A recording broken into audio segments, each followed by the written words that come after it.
Fala galera, Alessandro Moura aqui, como é que vocês estão? Beleza, pessoal? Pessoal, hoje, dia 27 de dezembro de 2022, terça-feira, galera, tá tudo muito louco, galera, tá tudo muito louco, a gente tá sem entender nada, é notícia toda hora, chegando uma notícia diferente, é navio que chega do Catar, é avião que chega do Catar, é compra de munição e armamento, é compra de combustível, é não sei o que, meu irmão, mas é tanta notícia que eu fico confuso de qual notícia trazer para vocês no dia a dia.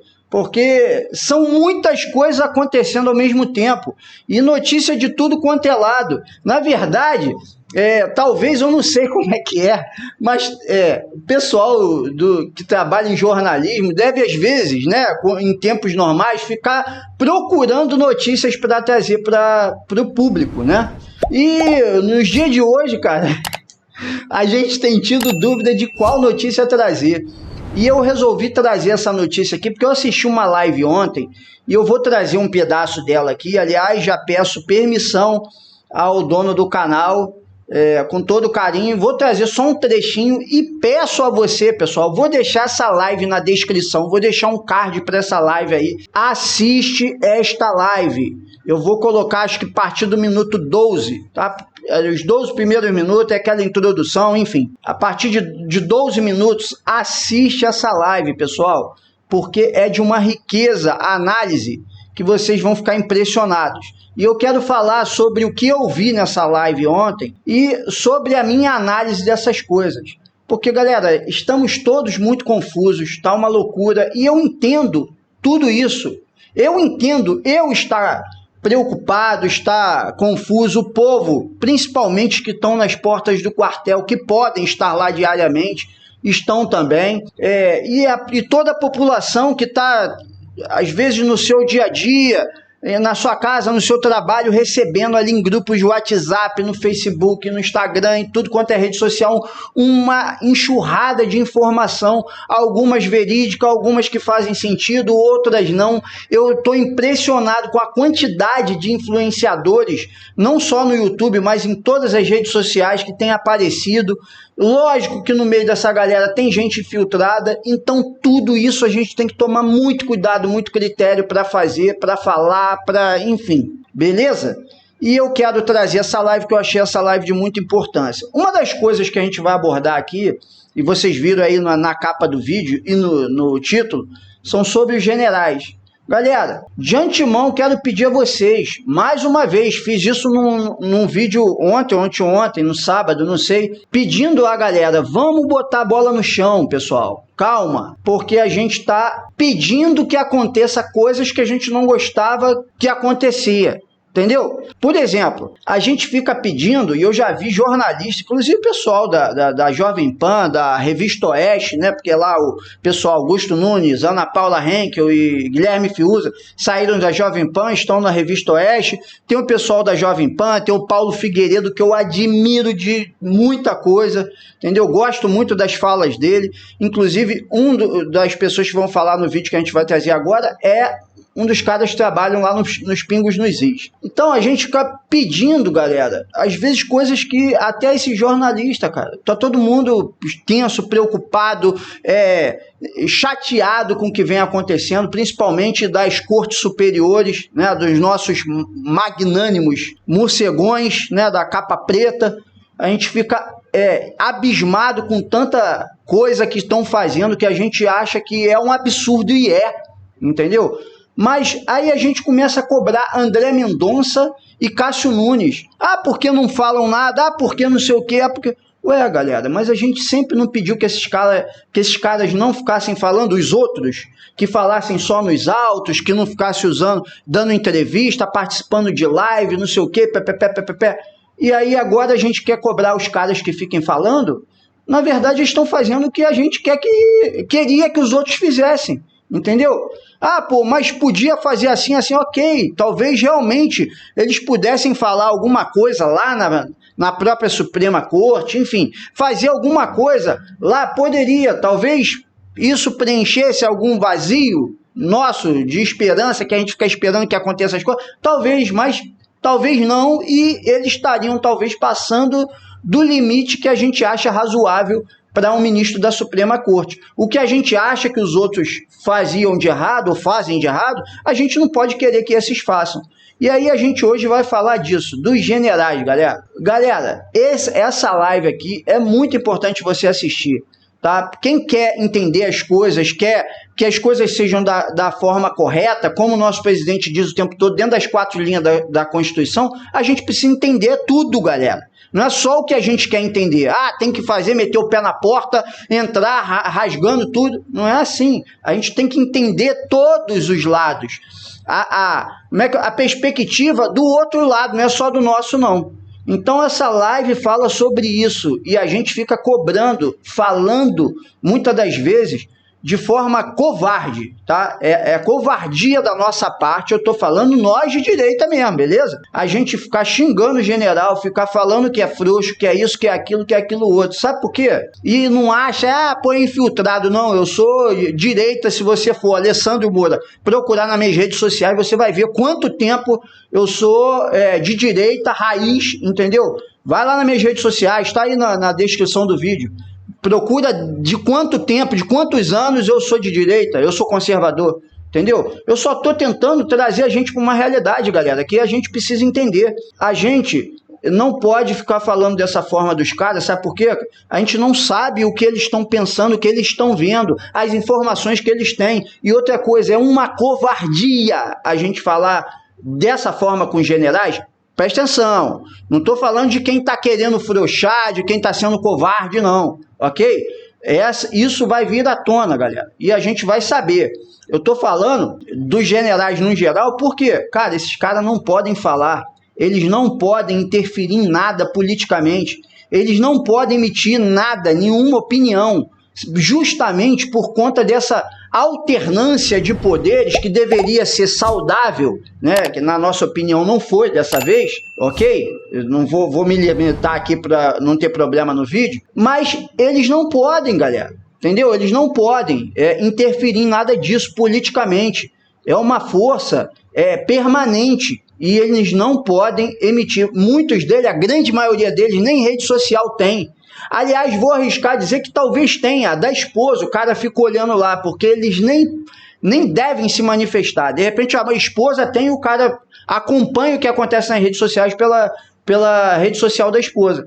Entendeu? Então a gente, é uma covardia a gente chegar aqui e falar e arrebentar com os caras que não podem se defender e não podem falar nada. E a gente não tem certeza do que está acontecendo. Então vamos ter, galera, vamos ter um pouquinho de consciência, botar a bola no chão. Eu sei que é difícil para todos nós, para mim também, mas vamos botar a bola no chão e olhar tentar enxergar pela visão dos caras, beleza? Sem mais delongas, já falei demais, vou botar o vídeo aqui, vou botar uns 7 minutos mais ou menos desse vídeo. Essa live tem 1h30, eu peço, assiste, galera. Se você não assistir, você tá perdendo. Eu assisti e entendi muito bem isso aqui e acho que é de suma importância, por isso vou botar um pedacinho aqui e vou deixar o restante para vocês assistirem aí na descrição do vídeo e no card que eu já coloquei por aí. Beleza, galera? Vamos lá. Então vejam bem, é muito importante a gente entender que os militares das Forças Armadas, eles fazem essa análise da conjuntura e assim como em 64, não foram os militares que tomaram a iniciativa.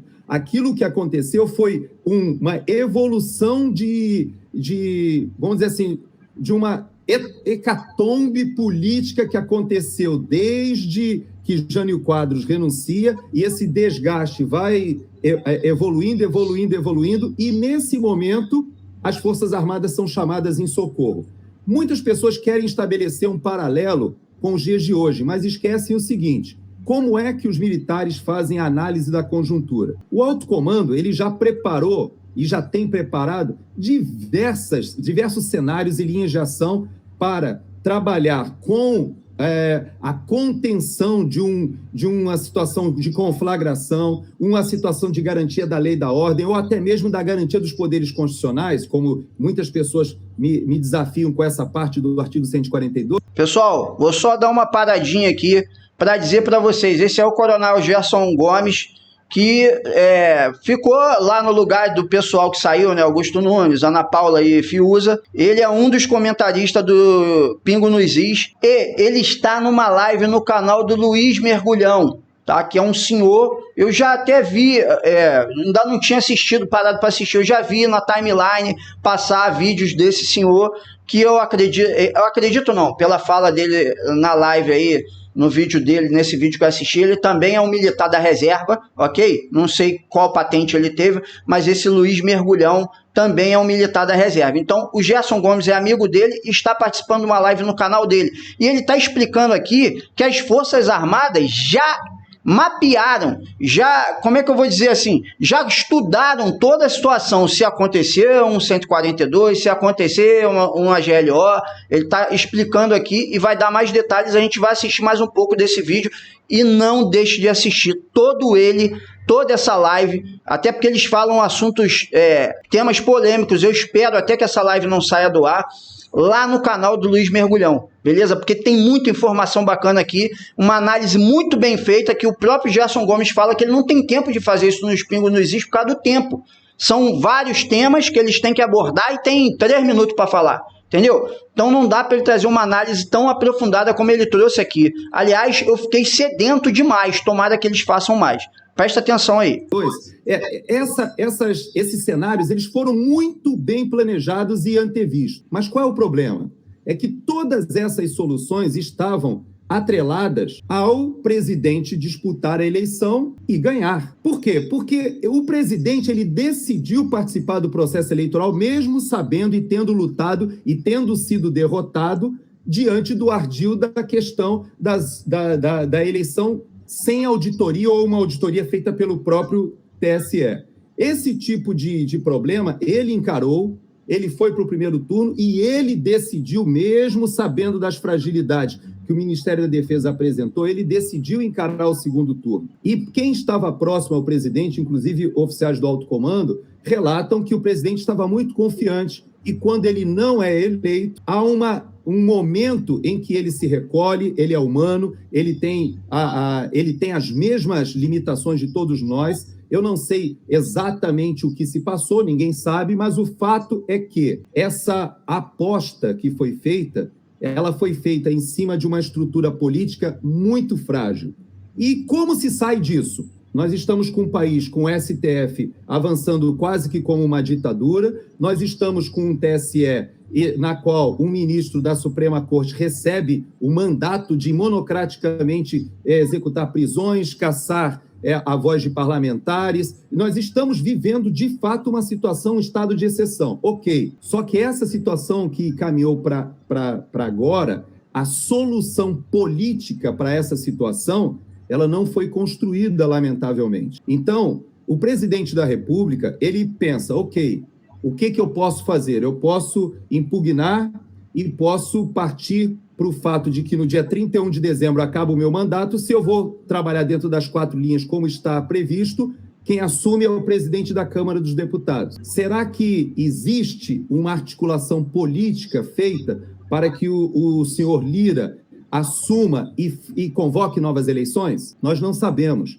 O que nós sabemos é que já houve da parte do presidente da Câmara uma série de acertos com o próximo governo ou com o governo eleito e já fez vários acertos, e inclusive com ministérios, ou seja, aquele telefone que ele atende durante a votação, em que o líder do governo, ou seja, o chefe da Casa Civil, fala com ele sobre o que está acontecendo, já mostra a fragilidade da estrutura política ao redor do presidente. Então, quando os militares eles raciocinam, ok, o presidente vai para uma linha de ação de se antepor como chefe de Estado, chefe do Poder Executivo, se antepor a esse Supremo Tribunal Federal hipertrofiado. Ok, como ele fará isso? Como ele fará isso politicamente? Porque lá em 61, naquela crise do Jânio Quadros, o Congresso se reúne e os políticos sacaram uma solução que ninguém imaginava, inventaram o parlamentarismo. Ok, houve o desgaste,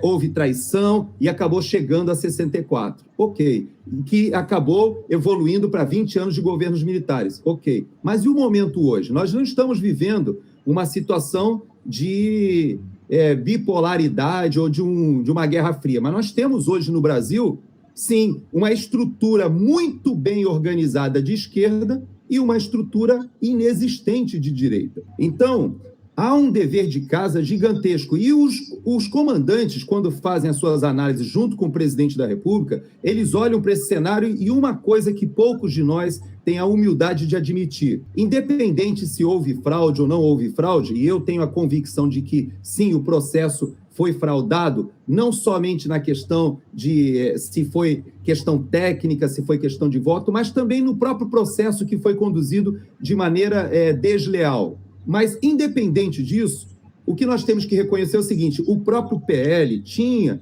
pesquisas contratadas dele, que não foram divulgadas, e essas pesquisas indicavam que a eleição seria dura. Por que indicavam isso? Porque a rejeição ao presidente Bolsonaro era muito grande. E por que era muito grande, já que ele, na nossa visão, foi o melhor presidente do período republicano? Porque foi durante 4 anos, a esquerda trabalhou junto com o mainstream, junto com a mídia jornalística, que se viu, vamos dizer assim, frustrada em toda a sua estrutura, porque havia um establishment, ou seja, toda uma estrutura montada junto ao Estado durante décadas, que já alimentava com corrupção parlamentares, governadores, imprensa, todo mundo já tinha o seu quinhão. E isso tudo foi desestabilizado com a presença do Jair Bolsonaro. Havia interesses internacionais, há interesses do narcotráfico, há interesses de grupos globalistas. Todo mundo estava incomodado com a presença do Jair Messias Bolsonaro. Ele tem estrutura para se antepor a tudo isso? Mais do que isso, se evocar as Forças Armadas para fazer uma ação, ele terá a estrutura política de conseguir, ou os militares passarão a assumir todas as funções do judiciário, do legislativo, eles não tem como, porque a estrutura política que foi eleita, que emergiu do primeiro turno, foi uma estrutura política muito melhor do que a de 2018. Os conservadores e liberais avançaram, mas não avançaram o suficiente, porque aquilo que o Dirceu é verdade, porque foi tomado o poder, que é diferente de ganhar a eleição, como ele disse. Já havia a convicção de que eles ganhariam a eleição, e aí eu não vou entrar nisso aqui para não derrubar a live, mas havia uma convicção deles ao ponto de ser marcado esse evento aqui em Nova York em março. Março, abril, nós já tínhamos a propaganda desse evento falando sobre o novo governo do Brasil com a presença de ministros do Supremo Tribunal Federal. Isso é inadmissível, isso é vergonhoso. Nós, quando temos ali o Fachin reunindo embaixadores para garantir que eles estariam pressionando para que os seus chefes de governo, chefes de Estado, reconhecessem o resultado eleitoral, ou quando o Bonner chega e pergunta para o Bolsonaro naquela situação de entrevista ali pré-eleitoral, na hora que ele pergunta, o senhor vai aceitar o resultado? O senhor vai aceitar o resultado? Toda aquela pressão, e o presidente Bolsonaro, de uma forma muito honesta, responde, se for uma eleição justa, sim. E por isso é que ele, até o momento, está em silêncio. Ele não aceitou o resultado dessa eleição porque foi uma eleição injusta. Agora, ele tem meios para se antepor a esse sistema que está montado? Nós não sabemos. Quem faz essa análise da conjuntura é o próprio presidente da República. Junto com os comandantes das Forças Armadas, é verdade, há resistência dos comandantes das Forças Armadas? Sim, há. Sabe por que há resistência? Porque os estados maiores, nós trabalhamos dentro de uma metodologia de linhas de ação opostas, levantamos os óbices, levantamos quais são as consequências dessa linha de ação, e isso tudo foi levantado. E o que se sabe hoje há uma grande rejeição ao presidente Bolsonaro. Essa rejeição foi habilmente construída, com muita falsidade, muita desinformação, verdade, mas foi construída. O que se sabe é que o povo que está sendo representado na porta dos quartéis é a maioria da população, ao contrário do que as urnas mostram. Isso a gente sabe. O Brasil conservador, o Brasil produtivo, ele se vê representado ali na porta dos quartéis com todas aquelas pessoas. A gente sabe disso. Mas esse grupo, por mais que seja de 60, 70, 80, 90 milhões de pessoas, 100 milhões de pessoas, nós não temos como desprezar que o Brasil é um país gigantesco que tem ali os seus 50, 60 milhões de pessoas que rejeitaram a proposta do presidente Bolsonaro. Isso significa que toda a estrutura foi montada com tanta habilidade que deixa o presidente Bolsonaro sem muitas opções. Eu ainda sou aquele esperançoso e que acredito que sim, pode ser feito alguma coisa até amanhã em relação ao artigo 14, parágrafo 10º. Também acredito que o presidente pode, como ele prometeu para todos aqueles manifestantes, que ele não os decepcionaria, ele tomaria alguma atitude. Eu acredito que é possível, sim, mas nós precisamos entender que o nosso presidente, ele fez muito mais do que aquilo que qualquer outro, e talvez qualquer um de nós, poderia fazer numa situação de sofrer um atentado que quase o vitimou com uma facada, e enfrentar toda essa resistência durante 4 anos de todos, é do sistema financeiro, da mídia jornalística, é do sistema político, é do sistema judicial, é até mesmo do crime organizado, todos juntos contra o presidente da República. E aí nós falamos assim, mas as Forças Armadas não estão vendo isso? Claro que estão vendo isso. Só que a solução para esse problema, ela não passa somente pelo uso da força. Porque o dia seguinte, esse uso da força teria que, por exemplo, eu creio que se fosse decretado ali a prisão do Alexandre de Moraes, que é um sonho de tantas pessoas, ia ser uma grande disputa entre as forças especiais do Exército, da Marinha e da Força Aérea, quem iria cumprir essa missão. O problema é o dia seguinte, quando quem julga, quem conduz os inquéritos, como é que vão ser tratados todos aqueles que ou que pelo menos resistirem a essa linha de ação. Eles serão tratados, os criminosos, como criminosos, mas e essa população que hoje se manifesta pacificamente? Nós sabemos que existe, na outra parcela da população, uma estratagema que funcionou no Chile, que funcionou no Peru, que funcionou na Colômbia, que é o quê? Jogar a classe média contra a parede com manifestações violentas. Eles fizeram isso incendiando, eles fizeram isso explodindo estações de metrô, estações no Chile de trens. Isso que foi feito tanto no Peru quanto agora no Peru está acontecendo a mesma coisa, o país está em crise, já tem 6 presidentes em 6 anos, na verdade, com essa presidente que assumiu agora interinamente, é o 7º em 6 anos. Essa crise que nós vemos na América do Sul, ela é formada porque a esquerda, ela sabe jogar com a violência. E as Forças Armadas sabem que todo esse processo foi construído e o presidente da República, que é o chefe supremo das Forças Armadas, tem sobre o ombro dele a responsabilidade de tomar uma decisão. Então, é muito importante a gente colocar isso na perspectiva correta. Na minha avaliação, falta um pouco dessa maturidade. Por quê? Porque quando nós fazemos o papel da esquerda, porque a esquerda, ela quer destruir as instituições, seja a igreja, seja as Forças Armadas. Então, quando a própria direita se volta contra as Forças Armadas, porque se vê frustrada, porque entende que aqueles chefes militares não estão agindo como nós tínhamos a expectativa, de certa forma, nós estamos solapando uma instituição que a esquerda teria todo o prazer de solapar e que, nesse momento, ela nem precisa. Você pega os comentários do Instagram, você vê que a própria direita está trucidando com as Forças Armadas nesse momento e a esquerda está dando risada. Por falta de maturidade nossa, nós não percebemos que há necessidade de uma estratégia, de um planejamento, de um trabalho feito de anos. Esse trabalho inexiste. Nós sequer temos um partido político. Então, é uma situação sui generis, onde nós temos um líder popular muito importante que se antepôs ao sistema, mas não reuniu condições políticas para conseguir virar o jogo. E quando eu falo virar o jogo, eu não estou falando... Eu evoco ao que o Dirceu fala. Eu não estou falando da eleição. Eu estou falando de realmente ter oportunidade de ocupar os espaços. Nós não fizemos esse dever de casa ainda. Tem muito para ser feito. Eu creio que nós elegemos gente de muito boa qualidade, melhorou de 2018 para 2022, mas ainda estamos muito longe, na minha avaliação, de termos capacidade de disputar essa briga com a esquerda, que joga um jogo e faz uma guerra híbrida com muita sabedoria. Nós precisamos entender o jogo, saber disputar e entender que muitas e muitas vezes nós estamos sendo manipulados pela esquerda, na minha avaliação. Coronel, eu tenho uma pergunta.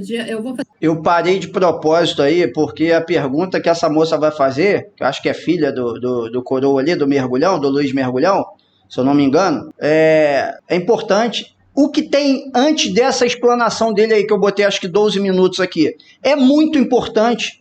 O que vem depois é importante pra caramba e faltou muita informação ainda. Infelizmente teve que acabar a live com 1h30 ali, porque o cara já tinha saído 2 horas no Pingo nos Is e engatou ali mais 1h30 ali, também explorar o cara, eu entendi o Luiz Mergulhão. Enfim, galera, vocês entenderam? O Bolsonaro já é um herói pro resto da vida, para entrar nos livros de história, se ele não fizer nada. Só o que ele fez de quebrar esse sistema todinho, essa corrente maldita que a esquerda vem fazendo há anos no nosso país, isso levou muito tempo esse ciclo para ser montado, para ocupar os espaços, faculdade, polícias, a estrutura pública, prefeituras, câmaras municipais, estaduais. Vocês entendem como é que o negócio demorou e que agora a gente não tem isso? Nós não tivemos tempo em 4 anos de fazer o que eles fizeram em 30. E aí, mas nós começamos. Se o Bolsonaro não fizer nada, ele já é um herói, ok? E já deixou um legado que a gente precisa continuar fazendo. E é por isso que eu estou aqui. É por isso que num período desse, de dificuldade, de censura, de perseguição, eu resolvi abrir esse canal. Vou tomar todo o cuidado possível, porque eu tenho família, tenho esposa, tenho filhos, tenho netos, 2 netos. Então, eu tenho minha vida tranquila aqui, galera. Eu não tenho nada demais do que eu precisaria ter, mas também não passo aperto. Então, pessoal, e aí? Eu quero saber de vocês. Estão preparados? Se o Bolsonaro não fizer nada, ok? A gente já conquistou muito e a gente precisa continuar conquistando. E se ele fizer, você está preparado para sofrer as consequências do que você está pedindo? Porque vai haver, galera, vai haver grande problema nesse país. Isso aí é sem sombra de dúvida. Agora, o quão rápido a gente vai conseguir resolver, estancar essa problemática aqui dentro, é que são elas. E se vier de fora, está preparado para uma guerra? Está preparado para perder o conforto? Está preparado para ficar sem luz? Para ter desabastecimento de combustível, de alimento? Você está preparado? Ou você vai ficar aí metendo malho no Bolsonaro? Hoje você que pede para ele tomar uma atitude, depois vai meter o malho nele porque ele tomou essa atitude. Ou nas Forças Armadas porque agiram.